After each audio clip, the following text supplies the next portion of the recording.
Hello students, welcome back. Hope you all are well. So from this video we are going to learn a new chapter and we are going to learn a part of the new chapter which is the basis of classification. Under the basis of classification I have explained only the level of organization in this video. So make sure that you take notes while watching the video. So let's get started. So let's start with the introduction. So when it comes to kingdom Animalia, in simple we can say animals. We have millions of species around the world. So without basic classification, it will be really confusing for us to identify them. Hence, classification is very important so that we can align and arrange species into proper categories. So that will help us to easily identify them.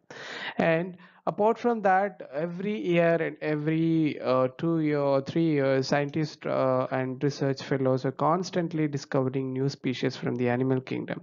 Hence, we have to identify them. So we have to classify them to identify and name them and to properly put them into a proper category. So that is what we call in simple systematic position, isn't it? So and most of the animal species are characterized or identified based on the resembling characteristic features such as morphology. And the characteristic of kingdom Animalia is like all animals are eukaryotes, and all of them are multicellular, and all of them are heterotrophic. So in kingdom Animalia we have 35 phylum. Among them 11 major phyla is there that I will be showing you shortly. And out of all the phylum, 99% of the species from the kingdom Animalia is invertebrates, and only 1%, the remaining 1%, is vertebrate. So I hope you all know what is the difference between invertebrate and vertebrate. Anyways, I'll be showing you a picture which will help you to understand and recall what is invertebrate and what is vertebrate. Let's start and let's look at these 11 major phyla. So these are the 11 major phylum from kingdom Animalia. So you have Porifera, Coelenterata, Ctenophora, and Platyhelminthes, Nematode, Annelida, Mollusca, Arthropoda, Echinodermata, Chordata. So here most of them are actually invertebrates. Only you have Chordata as vertebrate. So you, from the phylum itself, you can easily recollect that most of the animal species are actually invertebrates. That too, most of the animals, invertebrate animal species exist in the ocean. And the difference between vertebrate and invertebrate, in simple, we can say those which has notochord, or otherwise we call them backbone, are known as vertebrate, and those without them are known as invertebrate. So the best example I can give you for invertebrates are starfish, insects, octopus, worms, and shrimp, and this is known as um,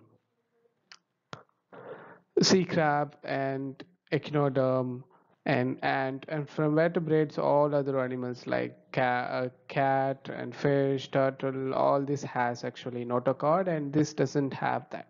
So based on that we can simply classify them into vertebrate and invertebrate.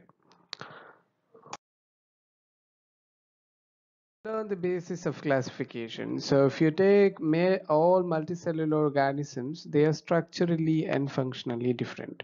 So what do I mean by structurally and functionally? They all vary in different shapes, right? If you take all the multicellular organisms, likewise they also have functional differences. Like many animals gets food from the other sources, plants such as other plants, and other species, other multicellular organism get foods on their own by doing the photosynthesis. Likewise, you can find huge number of functional differences as well as structural differences, but still they all possess a common fundamental features like the arrangement of cell layers, the level of organization, whether it is cellular level, tissue level, organ level, or organ system level. And do they have coelom, the nature of coelom, the presence or absence of body cavity. So this is the body cavity. and the presence or absence of segmentation. So segmentation or nothing but you can see the segments, like the body is completely, the entire body has been segmented by one part or by other, and the presence or absence of notochord. So notochord is nothing but the backbone or vertebral column. So based on this we can classify multicellular organisms. So from this video we'll be learning about the levels of organization: cellular level, tissue level, organ level, and organ system level in short. So let's see the levels of organization. So all members in kingdom Animalia are known as metazoans, which means they are multicellular. And all in kingdom Animalia, you can find a different pattern of cellular organization. For example, some animals will exhibit only cellular level of organization, and their cells will be different. Cell group of cells will be doing different types of functions. Likewise, it varies with tissue, organ, and organ system level of organization. The reason why they exhibit division of labor means they lack independent existence, which means like you have studied that amoeba is a single cell organisms. With the help of single cell organism, it does all the functions like locomotion, reproduction, movement, digestion, and everything takes place within a single cell. But in animal cells, you cannot find any single animal that exhibiting independent existence, because they need different many cells to perform different functions. That is why they are known as metazoans. Remember, multicellular animals. Either the animal kingdom Animalia, the cells in kingdom Animalia, either they exhibit functionally isolated nature, or similar kind of cells they'll group together and they form tissues, organ, and organ systems. So what do I mean by functionally isolated? So in our, say for example, in human body itself, we have different cells are there to perform different function. For example, sex cells are used for the reproduction, muscle cells are used for the movement and lifting weight. Likewise, we have different types of cells that perform different functions. This is what we call functionally isolated. Okay, so again, this similar kind of cells, this, for example, this epithelial cell, they are these all together they bind and they form tissues. And in different inside our digestive system, group of similar cells they form digestive organ, and finally different group of organ combine and perform a specific function, then it is known as organ systems. So based on that, we have cellular level, tissue level, organ level, and organ system level of organization. So let's start with the cellular level organization. So let's start with the cellular level of organization. So this is the very basic level of organization in animal group. So this we can find it in sponges. So as you can see from the picture, the entire body is made up of only different group of cells. So you cannot find tissues or organ inside this sponges. Okay, so the cells will be arranged in loose aggregates, which means like it is not arranged compactly like the way it is arranged in other group of animals. For say for example, we humans, in our body, a similar group of cells they tightly bind together and form particular group of tissues, right? So but in sponges you cannot find such type of mechanisms. Simple, their cells will be the entire body will have different group of cells. For example, the outer layer of the sponge is made up of pinacocytes. So these pinacocytes provide shape and structure for the sponge, and inside they'll have choanocytes. The choanocytes are like columnar like cells that is used for other function inside the sponge. Another interesting feature about sponges is like they lack nervous cells like other group of animals, because they don't need to have such things, because the entire body totally depend on the water flow, because it is living in a place where it gets its food from the water flow. So it will just adapt itself according to that. So it doesn't require any stimuli or anything to get its food or anything. So whatever food is needed will be taken from the water flow, and it will proceed other function with other group of cells. So the next level we have is tissue level of organization. So the entire body itself is tissue. So the best example we can see is Hydra. So the Hydra will like a different group of cells will be forming different tissues. So the entire body is tissue. So for tentacles you have similar kind of cells that group together and formed this tissue tentacles.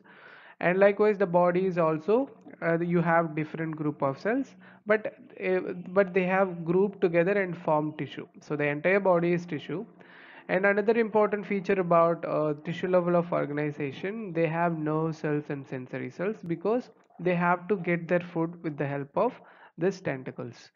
And they are also known as diploplastic, which means like they'll have only two layers, endoderm and exoderm. Okay, so I'll be talking about the germ layers soon in our next video. So but let's know what is diploplastic, which means they'll have only two layers, the outer layer and the inner layer. And they don't have organs. As I told you, only in tissue level of organization you have only tissues. The entire body itself is tissues, but different parts will have different group of cells that group together and formed tissues. Okay, so this is the difference between cellular level and tissue level of organization. So let's learn the organ and organ system level of organization. So the organ level of organization was first appeared in the Platyhelminthes. Platyhelminthes are group of animals such as Planaria, tapeworms, flukeworms. All these are Platyhelminthes.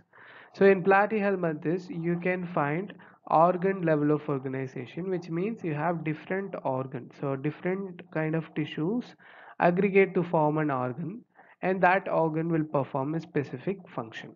Okay, so this was first as I told you, this was first appeared in Platyhelminthes. So this kind of organization is little lesser than the organ system level of organization because it is most efficient and highest level of organization among the animals. So this can be observed in flatworms, nematodes, annelids, arthropods, mollusks, echinoderms, and chordates. So let me just recall why it is so highly efficient and highest level of organization. So let's start with the basics again. So we know that cell different similar type of cells form tissues, and different kinds of tissue they aggregate and form organ. So in organ system level of organization, you have more than one or two organs. They perform specific task or function with the help of highly specialized nerve and sensory cells that actually coordinate and integrate the functions of the organ systems. Again, this can vary and depend on individual organisms. It can be very primitive and very simple, like in Platyhelminthes. So here you have a simple or primitive type of digestive system can be found. The reason why it is known as in primitive or simple level of organization, the reason is because in single opening you have both mouth and anus. So from the single opening itself, the food will be taken up, and the excreted waste product also excrete also will be excreted out through the food pipe only. So that is why it is known as most primitive or a simple type of digestive method. Again, we have the chordates, and right from the Asamanthus to chordates, we have complete or advanced type of uh, digestive system or complex or complex organization, because we have different organ system that perform specific tasks. Say for example, if you take digestive system, so it starts from the mouth. Again, you have different organs here. You have intestines and stomach. So all performs a specific task, only one task, which is digestion and excretion, right? So after digestion, the food will be excreted through the anal opening. So that is why it is known as complex or advanced type of digestive system or organization. So again, based on the blood flow or the circulatory mechanism, also it varies. It is of two types: open type and closed type.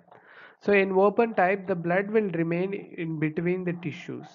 So this can be observed in arthropods, mollusks, echinoderms. In closed type, the blood will be remain inside the arteries and veins. Best examples are annelids, vertebrates. We humans also comes under the closed circulatory system. So that's all, guys. This is all about the level of organization in animals. I hope you all understood. If you still don't, please don't hesitate to ask me during our online class. Take care, guys.